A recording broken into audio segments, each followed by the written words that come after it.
right, let me be clear about this video up front. This is not a hate video. This is not a your childhood stinks video, and this is definitely not me saying these movies are bad. In fact, I like most of the movies on this list and love a couple of the movies on this list. But every Christmas, the same handful of movies gets treated like they are untouchable sacred texts, while better, warmer, and just more rewatchable and fun films kind of get pushed to the side. These are the Christmas movies that are overpraised, overplayed, and over-elevated. Sometimes just because we've been told they are classics. So grab your eggnog, loosen your nostalgia goggles, and let's talk about the most overrated Christmas movies of all time. Pop that tape in. I got you. Let's go do this. All right, so before we jump into this, I want to thank my buddy Jason over at Movie Mass 4K. He did a video on this that I was in agreement with for the most part. Not completely, but he did a great video on that, so make sure you check it out. And it got me to thinking about overrated Christmas movies.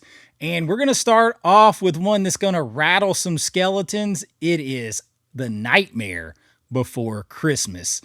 On paper, this movie should be kind of bulletproof. It's got great visuals, a cool concept, Tim Burton, Danny Elfman's score, and all that Tim Burton, like German expressionism sort of vibes to it, the overall aesthetic to it. And yes, it's a good movie. I really enjoyed the Haunted Mansion overlay at Disneyland when I experienced it, but to be honest, it took me a long time before I ever got completely through this movie, and it's been retroactively crowned as a definitive Christmas movie when in reality it is a Halloween movie that just sort of wanders into Christmas. Plot-wise, you've got Jack Skellington who's discovering Christmas and then completely misunderstands it and accidentally turns it into a nightmare, almost ruining Christmas completely. And that's clever and different, but it also means that Christmas itself is more of a set piece in the movie rather than the heart of the story kind of misses all that. But it has been so overblown because the movie's cultural impact, in my opinion, far outweighs the Christmas spirit of the film.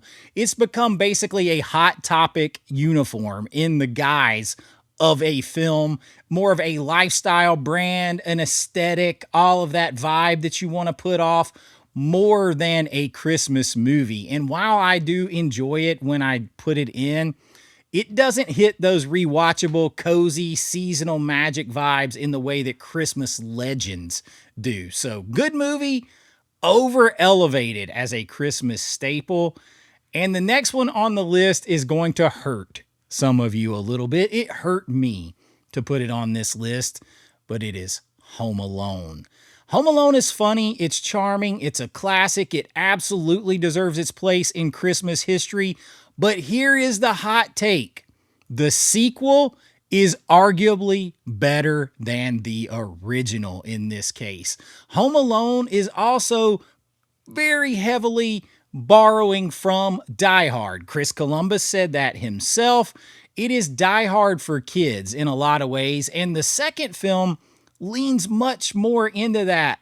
And it's bigger. It's more Christmassy-er. It feels like Christmas a lot more than the original, and it does it all in a much more confident way. It jumps right into it, all of that stuff, where the original spends so much time actually getting Kevin to be home alone.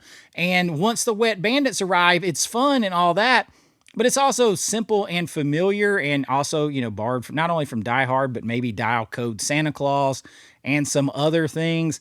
And while I love Home Alone, I actually probably rewatch the sequel more often. And this one pushes into overrated territory because of, I think the sequel outdoes it. I think it borrows a lot from things that came before. And it gets pushed above things like Christmas Vacation and other great Christmas comedies and stuff. The Santa Claus, it's not up there. I really objectively don't think so. I think there's other stuff with deeper emotional resonance and more Christmas vibes. Did you know that Christmas is talked about, referred to, and there's more Christmas decorations multiple times over in Die Hard than there is in Home Alone? It's a blast. It's iconic. I absolutely deeply love it. I love John Candy's cameo in it. But I honestly think the reputation exceeds what the movie itself delivers. And while I love it with my heart, my whole heart, I just think part two is better. And this one gets pushed up a little too high. So it's on this list. But I love it. And that's not the case with the next one. The next one, I just do not care for at all, and neither did my kids. It is the Polar Express. I just don't get it. I do not get it. My kids didn't get it. I've never been able to muddle through it from beginning to end. The story follows a boy boarding onto a train to the North Pole and rediscovering belief and wonder and all of that. And on paper, that should be unbeatable, but in execution, it is not. The animation here borders on creepy and unsettling. It's just odd and off-putting to watch.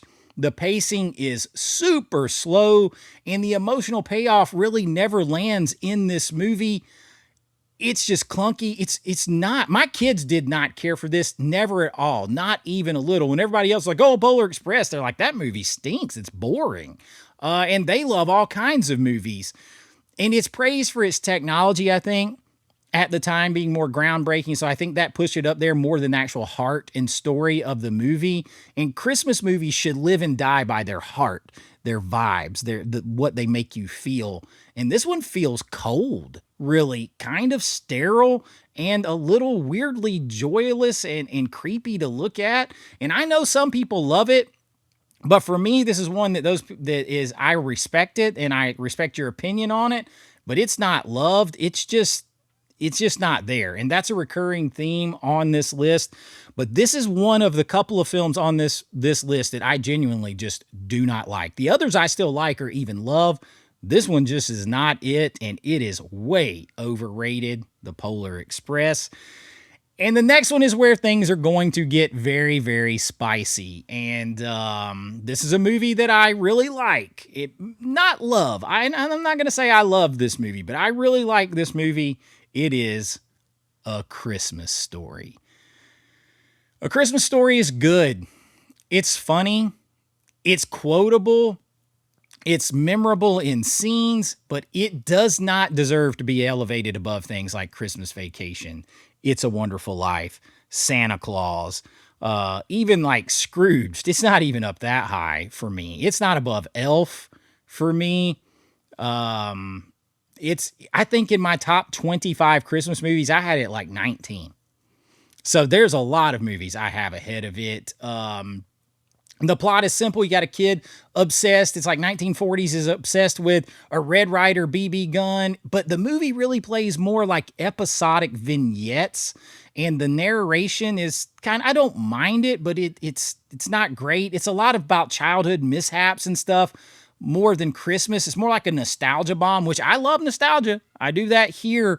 But as a Christmas movie focus, it kind of loses it there for me. It's charming. I love the slice of Americana it takes me to, but the way that it has got elevated, where like TNT and TBS 24-hour marathons, cable TV repetition had a lot to do with this movie getting so elevated. It did a lot of the heavy lifting here. The 24-hour marathons on TNT and TBS, a tradition that kind of pushed it into just an agreed upon untouchable status, in my opinion. And it's not that for me. It's not even like completely Christmas focused. It's more Red Ryder BB gun focused and childhood like shenanigans focused. It is cozy. It's very nostalgic. I love nostalgia. I do. I bought this movie. I have the 4K. I enjoy the movie. I'm not going to say I love this movie. I like this movie. It's in my top 25 Christmas movies of all time, but I have it much lower than most people. It is not the definitive Christmas movie that it is often treated as. And while I like it, border on love, it's in my top 25. It is much lower.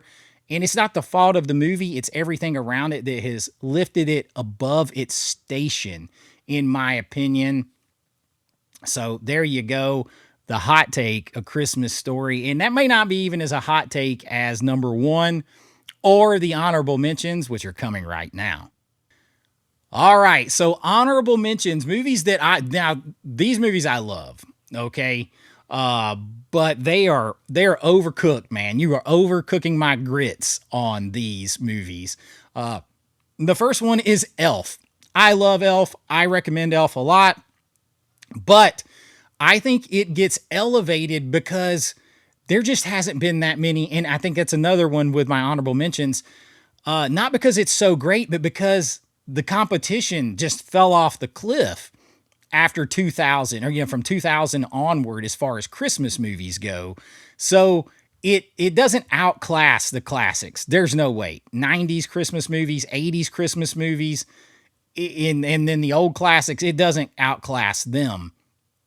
But I think it's so much more elevated because you had been in a kind of a dry spell. There's very few things around that time period that were that good. And the ones that were, like the Santa Claus sequels, they started in the 90s, right? So I think it kind of gets elevated because we were in a drought. And then you had Jon Favreau, who's a great filmmaker, and he comes in and he pays homage to classics like the Rankin Bass films. He wanted it to have the feel and look in a lot of ways of like Rudolph and stuff. That's why the claymation's in there. And so I think that hit us and it elevated it. And I genuinely love Elf, but I think if it came out in the 90s, it may not be thought of at quite as highly by a lot of people as it is, but I do love it. And that's the same with my next honorable mention on Overrated, and that's The Grinch 2000. And while I think Jim Carrey is incredible, the movie around him, I mean, he's holding this movie up like Atlas holding up the world here, man. And the movie around him is kind of bloated and meaner than it needs to be. It doesn't need to be this mean. And anything outside the classic is always going to take a hit. I do love this movie, but I think there's things around it that are just like, it doesn't have to go that mean. It doesn't have to go there necessarily. But I do enjoy the movie very much. It's in the love category, just not as high as it is for a lot of other people. And again, it comes out in 2000. We're right on the turning point of like, oh my gosh, where's some, we've only got really in the like by the mid 90s, we got the Santa Claus and got some sequels. And I think another sequel came out in the 2000s. And it's like, oh my gosh, we're starving for this. So you have this and you have such a performance that it overblows everything else. And people remember the performance and how great Jim Carrey looked. And they forget that like some of the other stuff maybe doesn't quite hit the same. But I do love the movie. I just think it's a little elevated. And the next one is a classic that's going to be controversial. And that's Miracle on 34th Street. And I do really love this movie as a classic film. And I recommend it a lot. But it feels more like Thanksgiving and a courtroom drama than it does a Christmas-focused movie. I mean, it all takes place around the lead up to the Thanksgiving parade. A lot of it takes place in court. You've got the proving the Santa Claus and the bags of letters coming in. And so it's like this Thanksgiving thing, department stores and the Christmas parade that it's leading up to. But that's all around Thanksgiving. So I don't know. I feel like this movie is more respected than it is rewatchable. I can't say to you that I'm going to crack this one out all the time every year. And if I do, it's usually Thanksgiving, kind of a changeover to season. So I think the classic status, the legendary performances of Natalie Wood, and you got a Oscar-winning Santa Claus in here, I believe. I think that kind of overshadows things and makes people think of it as just like, oh, it's untouchable. And it's more of a courtroom drama, Thanksgiving seasonal change movie to me, but that's why it's here, though I do love the film. Number one, though, I do not care for number one at all. People mention this all the time, and I'm like, yeah, nah, no. And gloves off on this one. Number one most overrated Christmas movie of all time, because I don't even believe it's a Christmas movie, is Love Actually. It's not a Christmas movie. This is a rom-com with Christmas paint over the top. Just Friends is much more of a Christmas movie, in my opinion, and a way better film. This has multiple disconnected storylines, questionable, very questionable messaging in this movie, and characters that really kind of get rewarded for crappy, terrible behavior in some cases. I have never, not once, been able to make it through this movie in one setting, start to finish. It's kind of a check in, check out, come back to it later, watch it in pieces. And yet it is treated like a modern Christmas holy grail. It ain't that to me. I just don't see it. If this movie took place in July, nobody would talk about it. That isn't overrated, really, I guess, in that sense. It's misclassified. It's not a Christmas movie at all. And the same people who would argue with me and tell me Die Hard is not a Christmas movie, they think this is a Christmas movie. Die Hard is much more of a Christmas movie. It's an unquestioned Christmas movie. Whether you believe that or not, the writer and the director of the film said that it was a Christmas movie. How do you argue with that? But Love Actually, no. Just no. It is so overrated and people want to go to it. Y'all can keep it. If you love it, God bless you. That's what makes this fun. But this movie is so overrated. I can't tell you it from beginning to end. I can only remember it in flashes because that's the only way I've been able to watch it. It's like trudging through something that I don't want to trudge through. And for that reason, it is the number one most overrated Christmas movie of all time. Love Actually is just overrated and a rom-com. Check out Just Friends. Do yourself a favor. And here's the thing. I love most of these movies outside of Polar Express and Love Actually. But Christmas movies shouldn't survive on reputation alone. They should feel warm. You should feel something more when you watch them. They should be inviting you to rewatch. They should be sentimental classics, not because you were told to or because there was nothing else coming down the pike. They should make you want to be in the season. The mise-en-scène of it, it's more than that. It should wash over you. And some of these, they are more famous than magical. And if you disagree, good. This means Christmas is working because you are feeling the magic to the point of disagreeing. Just ask yourself, are you disagreeing because you truly disagree with me or because you just always just went along with them being the best ever? Anyway, I just want to do this. Don't take it personal or anything else. It's just a lot of fun. And to counterbalance it, because I always do, I will have the most underrated and overlooked Christmas movies list coming up as we finish our Christmas content. I got a few more big ones planned for you, including a look at the Christmas toys that built our childhood, the ones that made us in the 80s and 90s. That is coming, a big nostalgic deep dive, and so much more. And maybe if you're a little burnt out on Christmas movies and you want something to watch after Christmas or right before Christmas that is Christmas adjacent, I have that list coming too. So lots of stuff coming, and I'm just soaking it all in here. So enjoy it, and I'll see you real soon. Until next time, hey, if you enjoyed this, please like and subscribe, y'all. That really helps out the channel. And if you are feeling generous this Christmas season, you can join my Patreon. The link is below, or the YouTube channel. Though I can't do as much on the channel as I do on my Patreon. But no matter what, you're going to get your name in lights here on every single video. Behind the scenes looks at my filmmaking.